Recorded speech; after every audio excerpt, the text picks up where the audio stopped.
Assalamualaikum warahmatullahi wabarakatuh. Saya akan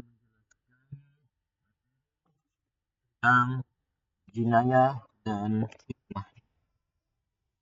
Mari kita bahas pengertian jenis, sanksi, dan hikmah hukum jinayah dalam Islam.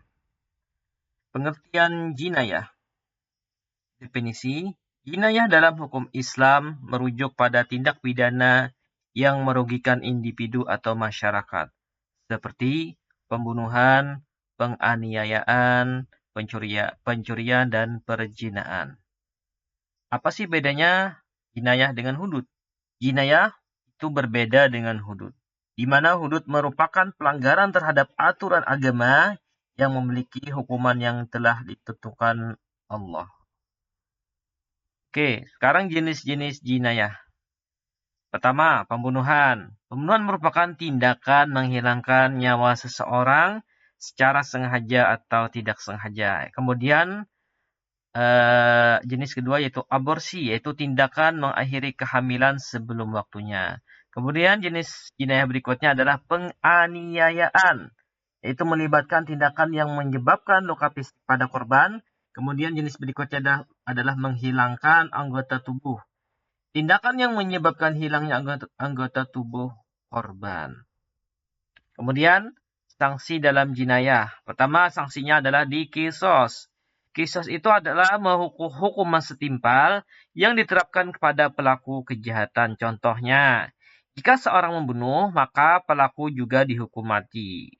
Kemudian sanksi kedua itu diat, yaitu denda atau kompensasi yang diberikan kepada korban atau keluarganya sebagai ganti rugi atas kerugian yang dialami. Kemudian sanksi ketiga adalah takjil, yaitu hukuman yang ditentukan oleh hakim berdasarkan tingkat kesalahan pelaku.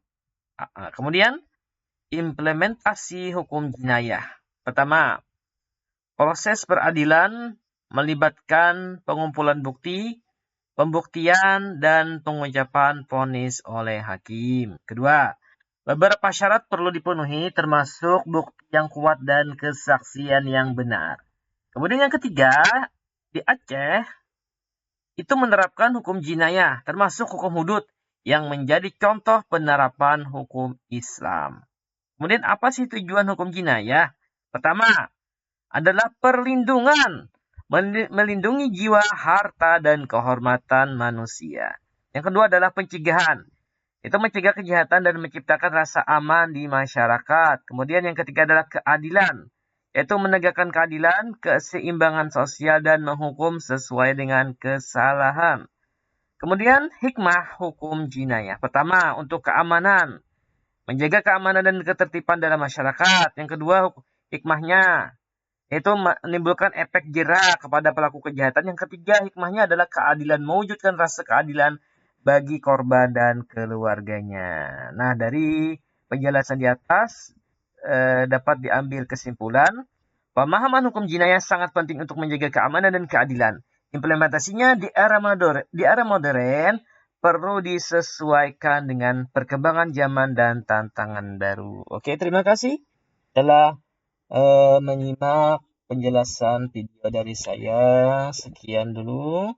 Mohon maaf jika ada hal-hal yang salah. Wabillahi taufiq wal hidayah. Assalamualaikum warahmatullahi wabarakatuh.